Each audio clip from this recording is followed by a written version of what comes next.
Thank you, Raj Shemani.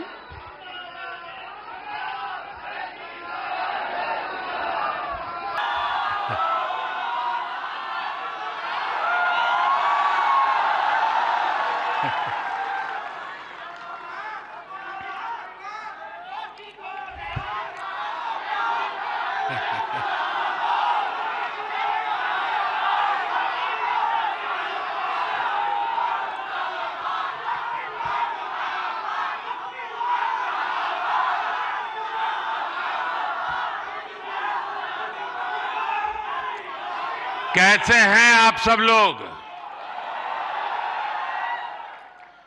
थोड़ी सी vibe भी तो चेक हो जाए।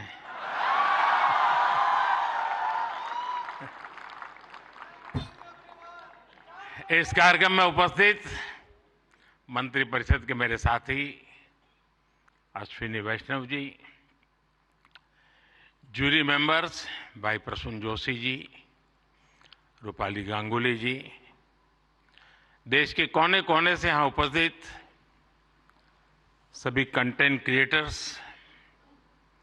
देश के कोने कोने में इस आयोजन को देख रहे मेरे सभी युवा साथी और सभी अन्य महानुभाव, आप सबका स्वागत है, आप सबका अभिनंदन है। और आप वो लोग हैं जिन्होंने अपनी जगह बनाई है और इसलिए आज उस जगह पे आप हैं, भारत मंडपम।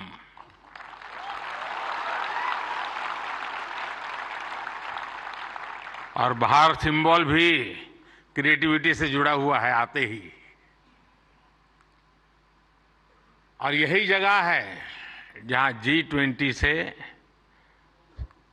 सभी मुखिया यहां इकट्ठे हुए थे और आगे की दुनिया कैसे क्रिएट करनी इसकी चर्चा कर रहे थे।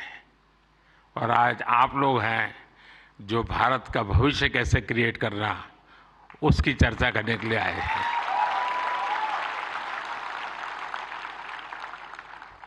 साथियों, जब समय बदलता है, टाइम चेंज होता है, जब नए युग की शुरुआत होती है तो उसके साथ कदम से कदम मिलाना ये देश का दायित्व होता है। आज भारत मंडपम में देश अपने उस दायित्व को पूरा कर रहा है। पहले नेशनल क्रिएटर अवार्ड्स यानी पहला है, ये आयोजन नए दौर को समय से पहले पहचान देने का आयोजन है।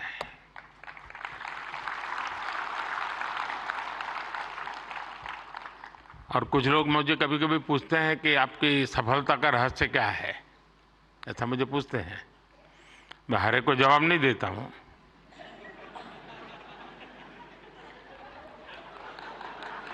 कोई रेस्टोरेंट वाला अपना किचन दिखाता है क्या?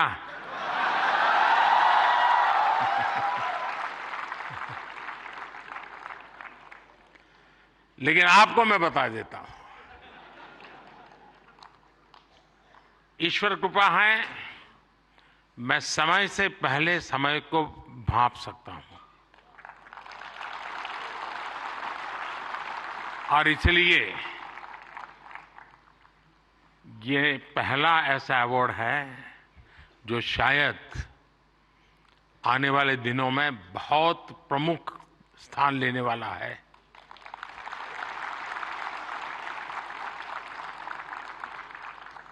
ये इस नए युग को एनर्जाइज कर रहे आप सब युवाओं को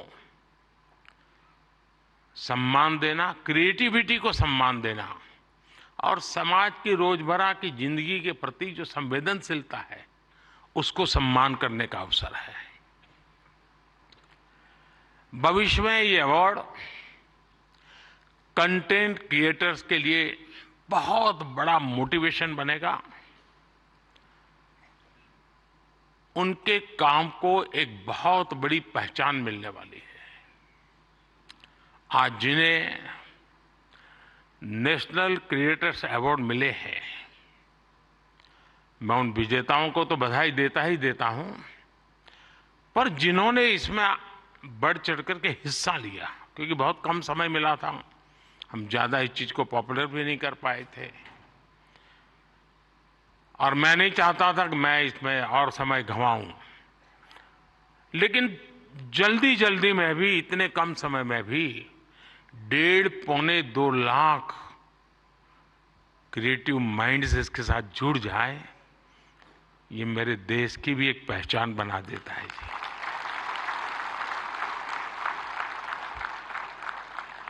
और साथियों, आज एक और पवित्र संयोग है। ये पहला नेशनल क्रिएटर्स अवार्ड महाशिवरात्रि के शुभ दिन पर आयोजित हो रहा है।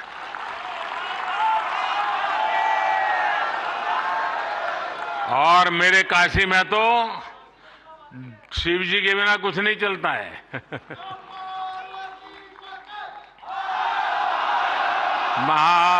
महादेव। भगवान शिव भाषा, कला और क्रिएटिविटी के जनक माने गए हैं।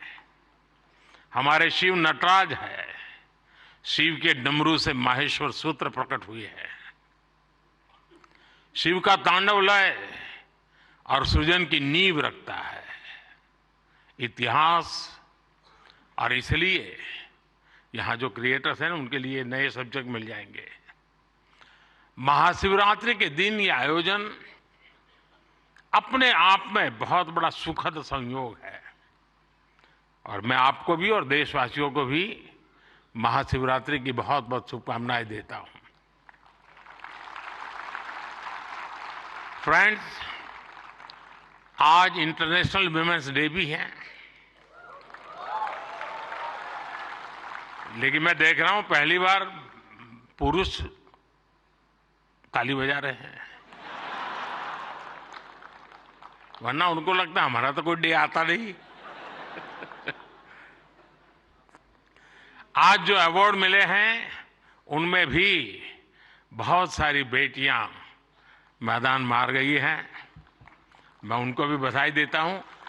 और भी मैं देख रहा हूं क्रिएटिव वर्ल्ड में हमारे देश की बेटियां, बहुत बड़ी मात्रा में सबको देख रहा हूं। मुझे बहुत गर्व हो रहा है आप लोगों को देख करके। मैं देश की सभी महिलाओं को, बहनों को, बेटियों को इंटरनेशनल वुमेन्स डे की बहुत बहुत बधाई देता हूं। और आज ही मैं अभी, आप तो यहां बैठे हैं, मैं गैस सिलेंडर का 100 रुपया कम करके आया हूं।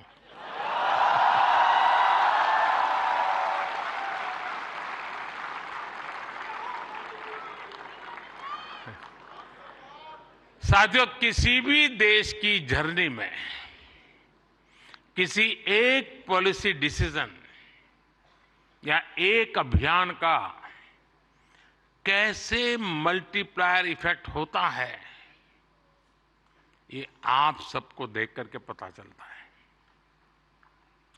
10 साल में हुए डेटा रिवॉल्यूशन से लेकर सस्ते मोबाइल फोन्स, डिजिटल अभियान, इंडिया अभियान ने एक प्रकार से कंटेंट क्रिएटर्स की एक नई दुनिया क्रिएट कर दी है। और पहली बार ऐसा हुआ होगा जब किसी सेक्टर की युवा शक्ति ने सरकार को प्रेरित किया हो, सरकार को मजबूर किया हो कि कब तक बैठे रहोगे, इसको भी सोचो। और इसलिए भी आप बधाई के पात्र हो। आज के इस अवार्ड फंक्शन का क्रेडिट अगर किसी को जाता है, तो भारत के मेरे युवा मन को, हर डिजिटल कंटेंट क्रिएटर को जाता है। साथियों, भारत का हर कंटेंट क्रिएटर एक और बात को रिप्रेजेंट करता है। हमारे युवाओं को अगर सही दिशा मिले तो वो क्या कुछ नहीं कर सकते हैं। आपने कंटेंट क्रिएशन का कोई कोर्स नहीं किया है ही नहीं तो क्या करोगे?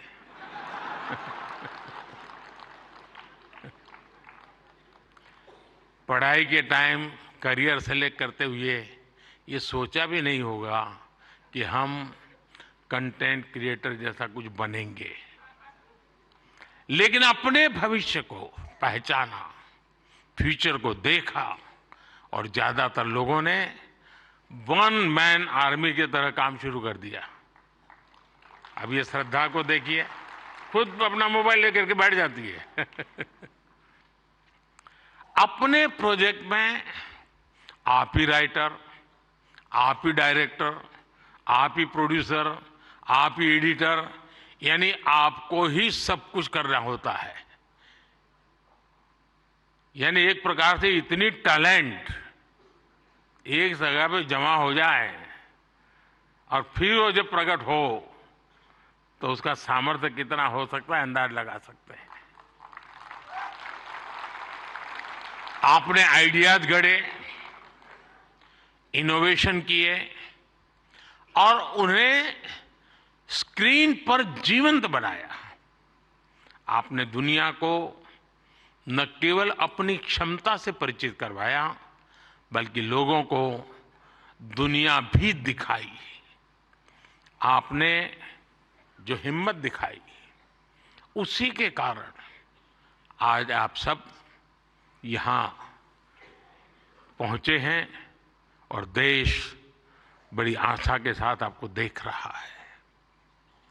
आपका कंटेंट आज पूरे भारत में जबरदस्त इंपैक्ट क्रिएट कर रहा है। आप एक तरह से इंटरनेट के एमवीपी,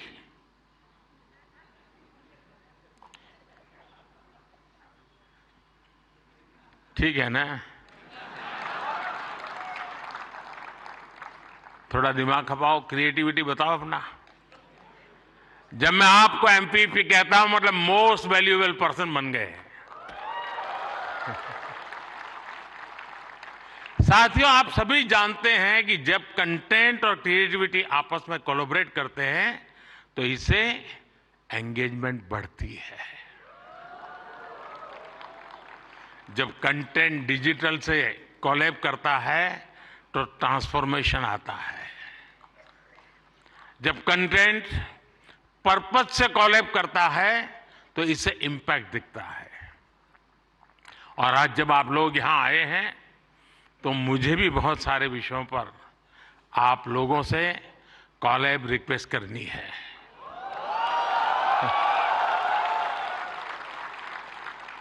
साथियों, एक जमाने में हम छोटी से छोटी दुकानों पर लिखा देखते थे कि यहां बहुत टेस्टी फूड मिलता है, ऐसा देखते थे ना। कोई भी कहे वहां क्यों खाना, तो बोले टेस्टी फूड है। लेकिन आज हम देखते हैं कि दुकान वाले लिखते हैं कि यहां हेल्दी फूड मिलता है। अब टेस्टी नहीं लिखता है, हेल्दी फूड मिलता है। क्यों बदलाव आया? तो ये एक बदलाव समाज में भी आ रहा है। इसलिए कंटेंट ऐसा होना चाहिए जो लोगों में कृतज्ञ भाव जगाए, देश के प्रति आपके जो कर्तव्य हैं उनके लोगों को प्रेरित करें। और आपके कंटेंट का यही डायरेक्ट मैसेज हो, ये जरूरी नहीं है।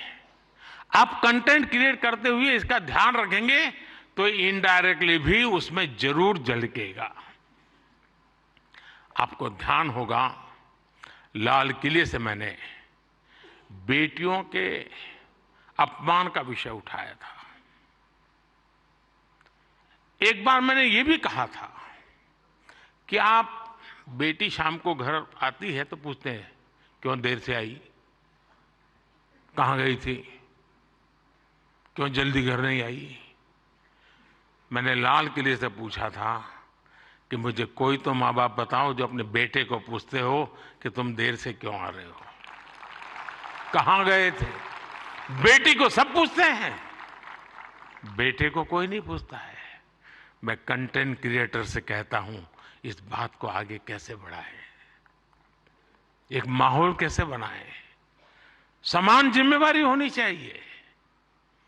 बेटी देर से आए तो भूकंप हो जाए और बेटा देर से आए, बेटा खाना तो खाया था ना। क्यों भाई? कहने का हमारा मतलब है साथियों कि हमने समाज के साथ जुड़ना है और इस भावना को घर घर पहुंचाने में आप जैसे साथी बहुत अच्छे ढंग से इसको कर सकते हैं। देखिए, आज महिला दिवस पर आप इस संकल्प को फिर दोहरा सकते हैं। हमारे देश की नारी शक्ति का सामर्थ्य कितना ज्यादा है, वो भी आपके कंटेंट का हिस्सा, प्रमुख हिस्सा हो सकता है। मैं जरूर दावे से कहता हूं जी, आप में से कोई थोड़ा क्रिएटिव माइंड के साथ सुबह से रात तक माँ क्या करती है उसी को थोड़ा रिकॉर्ड करके उसको एडिट करके रखें। देखने वाले उस परिवार के बच्चे चौंक जाएंगे, अच्छा माँ इतना काम करती है। एक साथ करती हैं, यानी आपके पास एक ताकत है, आप इसको ऐसे प्रस्तुत कर सकते हैं। उसी प्रकार से जैसे गांव की जो जिंदगी है, आपने देखा होगा इकोनॉमिक एक्टिविटी में गांव की महिलाएं बहुत बड़ी मात्रा में जुड़ी हुई थी। ये वेस्टर्न लोगों की जो सोच है ना कि भारत में वर्किंग वुमेन नहीं है, अरे भाई वर्किंग वुमेन छोड़, भारत में महिला है तभी तो संसार चल पा रहा है जी।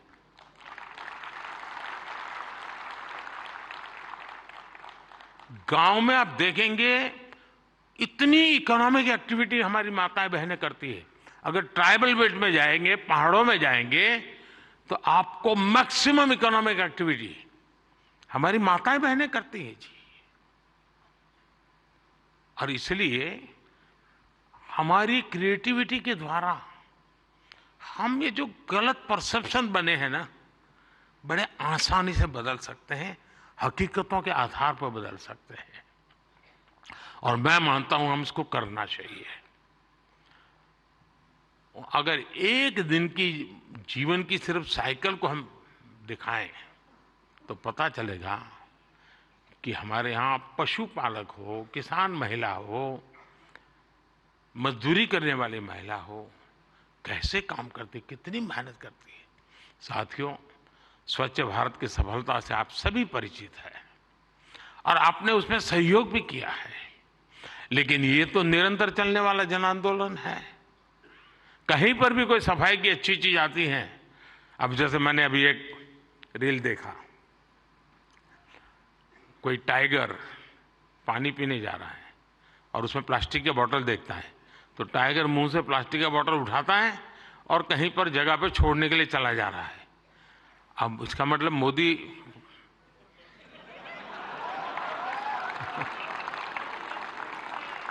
किस किस से बात पहुंचाता है, समझ गए ना?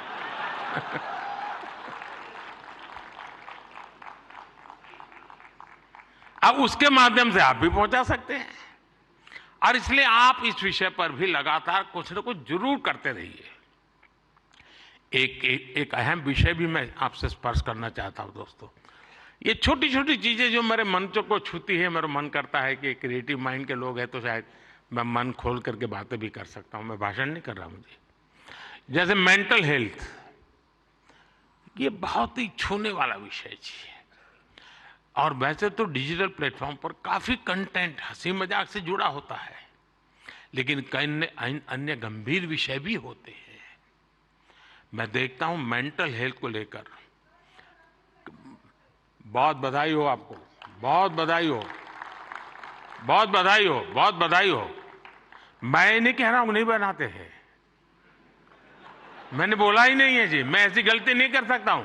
मुझे मेरे देश के टैलेंट पे भरोसा है, मुझे मेरे देश के लोगों की संवेदनशीलता मुझसे जरा भी कम नहीं है।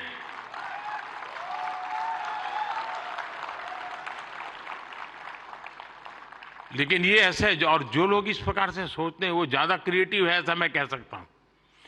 क्योंकि मेंटल हेल्थ को लेकर काफी क्रिएटर्स बहुत अच्छा काम कर भी रहे हैं, लेकिन अभी हमें इस पर और ज्यादा काम करने की जरूरत है। और हो सके तो लोकल लैंग्वेज, गांव के अंदर एक परिवार में अगर ऐसा बच्चा है, उनके लिए क्या हो सकता है? बड़े शहर में 5 स्टार दुनिया में तो होगा, क्योंकि उनकी जिंदगी में ये बहुत जरूरी है जी। उसी प्रकार से एक बहुत बड़ा महत्वपूर्ण विषय है बच्चों में स्ट्रेस का। हमें पता नहीं होता है, पहले तो हमारा जॉइंट फैमिली होता था और बच्चे कभी दादी संभाल लेती थी, कभी दादा संभाल लेते थे, कभी नाना, कभी चाचा चाची, भाभी भाई। अब माइक्रो फैमिली है, दोनों लोग चले गए हैं, आया के पास बैठा है, पता नहीं उसको स्ट्रेस का क्या स्थिति है, कुछ पता नहीं है। अब जैसे एग्जाम का समय होता है, स्टूडेंट्स में रिजल्ट को लेकर के चिंता बहुत बढ़ जाती है, सांस फूलने लग जाती है। रिजल्ट आने पर फोन पर दोस्तों तो कह रहे जैसे रिजल्ट अभी आ गया हो, लेकिन धीरे धीरे धीरे पारा गर्म हो जाता है। मैंने कोई 12-15 साल पहले एक छोटी सी फिल्म देखी थी। उस जमाने में तो उतना वीडियो कोई पॉपुलर नहीं था, लेकिन मेरी ये रुचि है जानना, समझना, सीखना। और उसमें ये बताया गया था कि कुछ भी गलत निर्णय लेने से पहले बेहतर जीवन जीना ज्यादा आसान है और कितना जीवन सुंदर बनता है। और उस बच्चे को एग्जाम देनी होती थी, उसको लगता है ये सब मैं नहीं कर पाऊंगा, तो आत्महत्या करने के लिए सोचता है। शायद उसके जो क्रिएटर होंगे उसको याद आ जाएगा, मुझे पूरा याद नहीं, क्योंकि मैंने 15-16 साल पहले इसको, 20 साल हो गए होंगे। तो उसको मन करता है कि मैं रस्से से टांग करके जान दे दूं, तो रस्सा खरीदने जाता है। तो वो उसे पूछता है कितने फीट चाहिए लंबा, तो वो सोचता है फीट क्या होता है, तो जाके पढ़ाई करता है, फीट ऐसे होता है। फिर वो कहता है उसको वो हुक चाहिए, तो लोहे का चाहिए, कैसा चाहिए, उसकी पढ़ाई का। फिर उसके ध्यान में आता है यार मरने से ज्यादा तो पढ़ना सरल है। बहुत ही अच्छी फिल्म बनाई है उसने, हार्डली 7-8 मिनट की होगी। लेकिन जब मैंने उसको देखा, और वो ये जो आत्महत्या करने का मूड बन जाता है बच्चों का, छोटी सी चीज है लेकिन उसके जिंदगी को एक नई राह दिखा देती है। अब आप भी जानते हैं मैं परीक्षा पे चर्चा का कार्यक्रम करता हूं। आपको लगता है कई लोगों को मजाक उड़ेगा गया यार के प्राइम मिनिस्टर है, बच्चों के साथ परीक्षा पे चर्चा करता रहता है, फालतू समय का। मैं जानता हूं दोस्तों को, मैं कोई सरकारी सर्कुलर नीचे निकाल करके बच्चों की जिंदगी नहीं बना सकता। मुझे उनके साथ जुड़ना पड़ेगा, उनको जानना पड़ेगा, जी जान से जुटना पड़ेगा।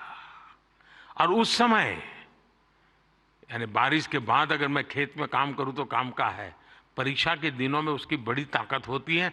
और इसलिए मैं हर साल रेगुलरली ये कार्यक्रम करता हूं, क्योंकि मेरे मन में यही होता है कि इन बच्चों के साथ मैं कुछ बातें करूं, खुल करके बातें करूं। हो सकता है किसी को एक आध चीज काम आ जाए, उनके मन को छू जाए, उनका हाथ पकड़े, उनकी हैंड होल्डिंग करे, उनके माँ बाप को लगे, टीचर को लगे। साथियों ये सारे काम मैं तो रील बनाने के लिए समय नहीं निकाल सकता, तो मैं ऐसे काम कर लेता हूं, लेकिन आप तो वो भी कर सकते हैं जी। क्या हम ऐसा कंटेंट और ज्यादा बना सकते हैं जो यूथ में ड्रग्स के नेगेटिव इफेक्ट्स को लेकर अवेयरनेस लाए?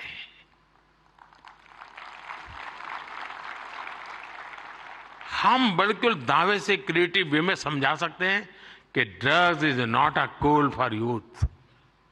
वरना क्या है यार, कूल हॉस्टल में बैठे हैं, कूल। साथियों इसमें बहुत बड़ा, और आप लोग हैं बड़े, क्योंकि आप उनके साथ जुड़ सकते हैं, उनकी भाषा में बात कर सकते हैं।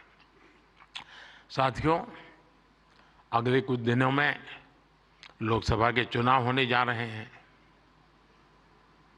आप ये मत सोचिए कि आज का ये इवेंट इसके लिए है।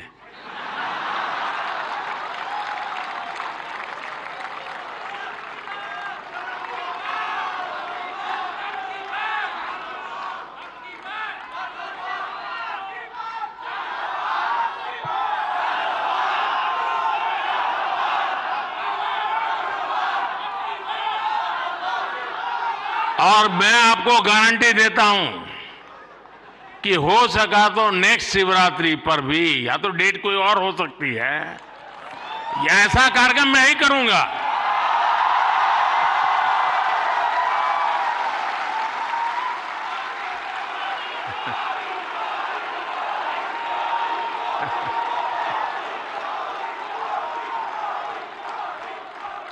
लेकिन मैं लोकसभा चुनाव का विषय उस अर्थ में नहीं लाया हूं, क्योंकि मुझे भरोसा है मुझसे ज्यादा मेरे लिए आप मरते हैं।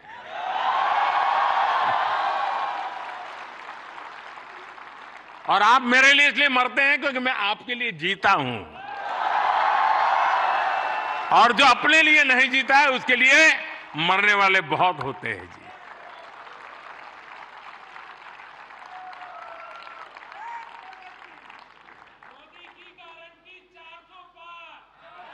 वो मोदी की गारंटी नहीं है, 140 करोड़ देशवासियों की गारंटी है।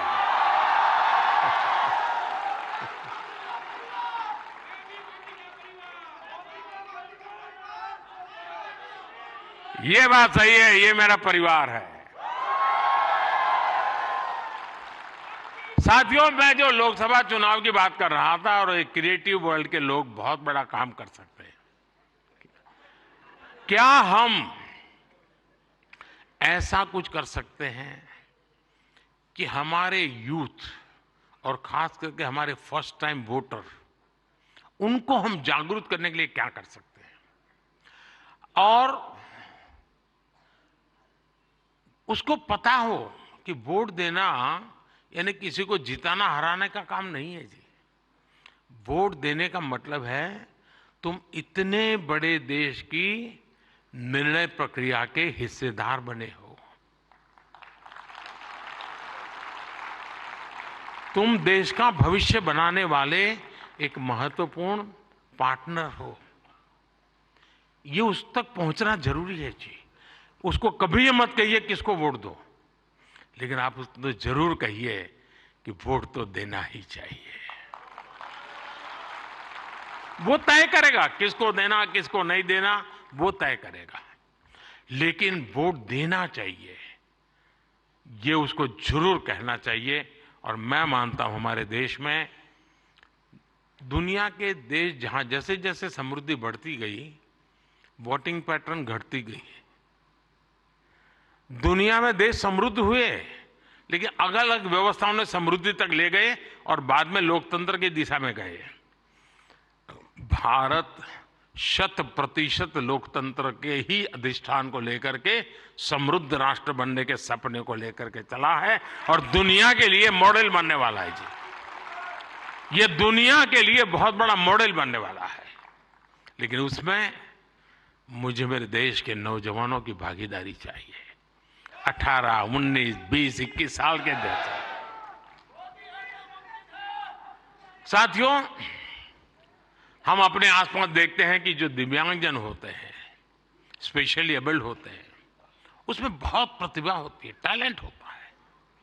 आप उनके लिए भी एक बड़ा माध्यम बन सकते हैं, उन्हें सपोर्ट कर सकते हैं। हमारे दिव्यांगजनों में जो इनहेरेंट ताकत होती है, उसे बाहर लाने की आवश्यकता है।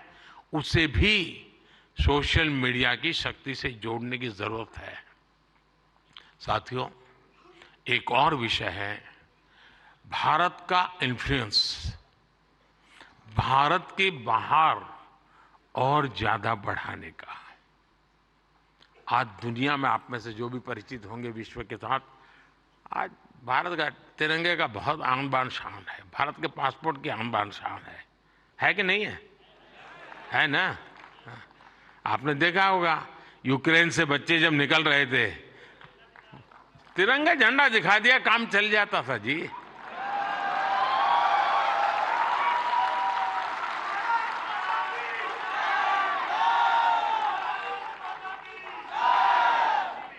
ये सामर्थ्य ऐसे ही नहीं आया है दोस्तों, ये सामर्थ्य ऐसा ही नहीं आया है।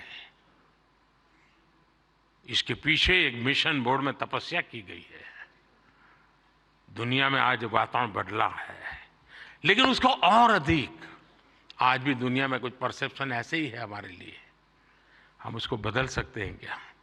और मैं मानता हूं, मुझे याद है मैं एक बार किसी एक देश में गया था, तो एक इंटरप्रेटर मेरे साथ था।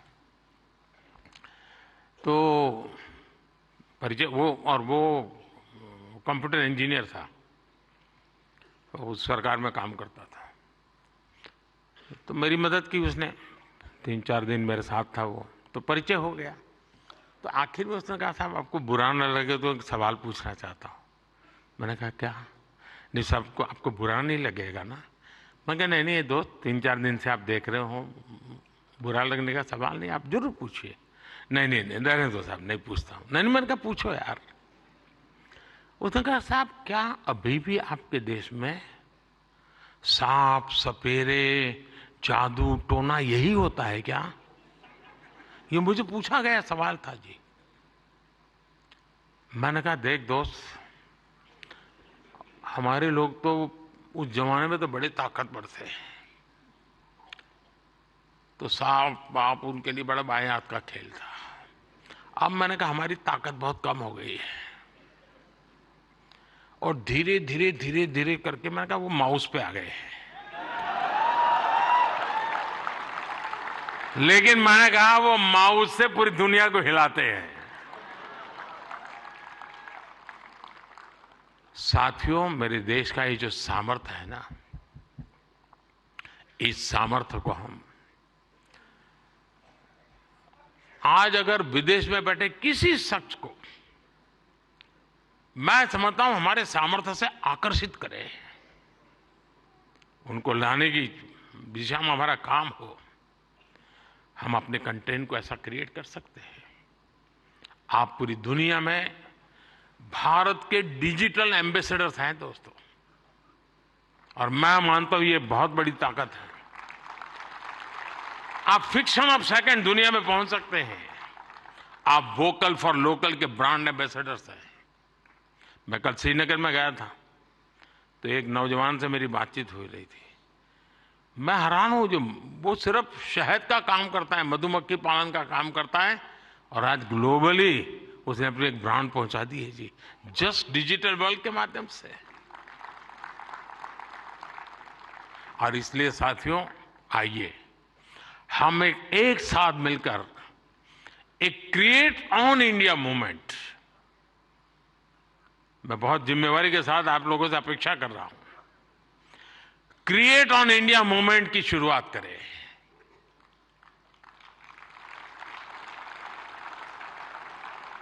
हम भारत से जुड़ी स्टोरीज को, भारत की संस्कृति को, भारत के हेरिटेज और ट्रेडिशंस को पूरी दुनिया से शेयर करें।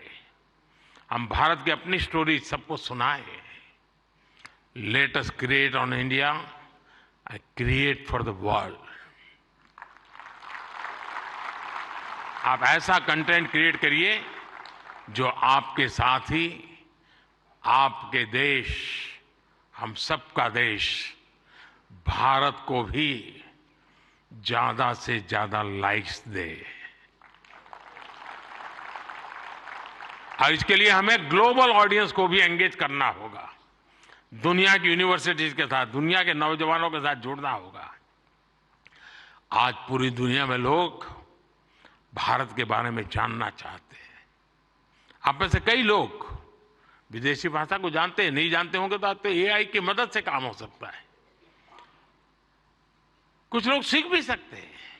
आप ज्यादा से ज्यादा यूएन लैंग्वेज में, जर्मन, फ्रेंच, स्पेनिश जैसे लैंग्वेज में कंटेंट बनाएंगे तो आपकी और भारत की भी रीच बढ़ेगी। हमारे अड़ोस पड़ोस के देश हैं, उनकी भाषाओं में हम कुछ करें, हमारी एक अलग पहचान बनेगी। और आपने देखा होगा पिछले दिनों बड़ा महत्वपूर्ण डिसीजन हमने लिया है। मैं भी कुछ दिन पहले बिल गेट्स के साथ गप्पे मार रहा था, तो ऐसे ही एआई वगैरह सारे विषयों पे बहुत चर्चा निकली। कभी उसके विषय में जरूर आपको पता चलेगा। लेकिन हमने अभी कल ही एक डिसीजन लिया है, हम एआई मिशन को, और मैं मानता हूं दुनिया देख रही है कि भारत एआई में क्या काम करेगा, क्योंकि भारत लीड करेगा, मान के चलिए दोस्तों, क्योंकि मैं आपके भरोसे बोल रहा हूं। उसी प्रकार से आपने देखा होगा सेमीकंडक्टर, जिस प्रकार से भारत सेमीकंडक्टर की दुनिया में आगे बढ़ रहा है, और मैं बताता हूं कि हम 2G 4G वगैरह में बहुत पीछे रह गए, 5G में हमने लीड कर लिया। वैसा ही हम बहुत तेजी से सेमीकंडक्टर की दुनिया में हम दुनिया में अपनी जगह बना लेंगे दोस्तों, और देखते ही देखते हम छा जाएंगे। और ये मोदी के कारण नहीं, मेरे देश के नौजवानों के कारण, मेरे देश के टैलेंट के कारण। इतना सामर्थ्य है। मोदी तो सिर्फ अवसर देता है, रास्ते से कांटे हटा देता है, ताकि मेरा देश का नौजवान तेज गति से आगे बढ़ चले। और इसलिए मैं चाहता हूं, जैसे हमारे पड़ोस के देश हैं, उनकी भाषा है, उनके साथ उनकी सोच समझ के अनुकूल हम जितनी चीजें पहुंचाएंगे, मैं समझता हूं हमारा नाता और जुड़ेगा। हमें अपना विस्तार करना है, अपना प्रभाव पैदा करना है दोस्तों, और ये क्रिएटिव वर्ल्ड बहुत अच्छी तरह कर सकता है। और एआई की ताकत आप जानते हैं, आजकल देखा होगा, मैं अभी जो आपसे बात कर रहा हूं, कुछ ही समय में वो आपको हिंदुस्तान की 8-10 लैंग्वेजेज में ये मेरी सारी बातें आपको मिल जाएगी, क्योंकि मैं एआई का उपयोग करता हूं। आपके साथ अगर यहाँ आते जाते मेरा फोटो निकल गया, तो आप एआई के माध्यम से वो फोटो अपनी कलेक्ट कर सकते हैं। नमो ऐप पर जाएंगे, फोटो बूथ पे चले जाएंगे, आराम से आपको मिल जाएगी मेरी फोटो। आज से 5 साल पहले कहीं मिल गए होंगे, एक कोने में मुझे देख रहे, आपकी एक आंख फोटो में आई है, तो भी वो आपको खींच करके ले आएगा वहां। ये एआई की ताकत है, हमारे देश के नौजवानों की ताकत है। और इसलिए मैं कहता हूं सबको कि भारत के पास ये सामर्थ्य है, हम इस सामर्थ्य को लेकर के आगे जाना चाहते हैं, और नेशनल इंटरनेशनल लेवल पर भारत की एक छवि नई ऊंचाई पर ले जाने का काम हम अपनी इस क्रिएटिविटी से कर सकते हैं। एक फूड क्रिएटर किसी को मुंबई के बड़ा पाव की मशहूर दुकान तक पहुंचा सकता है। एक फैशन डिजाइनर दुनिया भर को ये बता सकता है कि भारत के कलाकारों की खूबी क्या होती है। एक टेक क्रिएटर पूरी दुनिया को बता सकता है कि मेक इन इंडिया से हम क्या बना रहे हैं और भारत में इनोवेशन कैसे बढ़ रहा है। एक गांव में बैठा ट्रैवल ब्लॉगर भी विदेश में बैठे किसी व्यक्ति को अपने वीडियो से हिंदुस्तान की यात्रा के लिए मोटिवेट कर सकता है। हमारे भारत में तो इतने अलग अलग तरह के मेले होते हैं, हर एक पर्व में अपनी एक स्टोरी होती है और दुनिया उसे जानना चाहती है। जो लोग भारत को जानना चाहते हैं, भारत के कोने कोने को जानना चाहते हैं, उनकी भी आप बहुत मदद कर सकते हैं।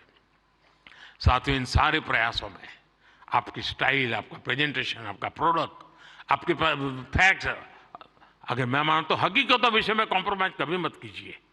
आप देखिए, एक यूनिक अंदाज में आप जाएंगे। अब देखिए, आर्टिफैक्ट्स तो बहुत होते हैं, आर्कियोलॉजी वाले ने बहुत चीजें निकाली होती है, लेकिन जो म्यूजियोलॉजी जानता है ना, वो जब उसको बनाता है, रखता है, तो हम उस युग में पहुंच जाते हैं। 300 साल पुरानी चीज देखते हैं तो लगता है कि मैं उस समय जी रहा हूं। क्रिएटिविटी की ये ताकत होती है दोस्तों, और मैं चाहता हूं कि मेरे देश के भीतर वो क्रिएटिविटी है जो मेरे देश का भाग्य बदलने के लिए एक बहुत बड़ा कैटलिक एजेंट बन सकता है। और इसी भावना से मैं आज आप सबको मिला, आप सबको बुलाया। आप बहुत ही कम नोटिस से आए, आपने कुछ करके दिखाया है। जूरी को भी मैं बधाई देता हूं, क्योंकि 1.5-2 लाख लोगों की एक एक बारीकी को पहुंचाना बड़ा कठिन काम है।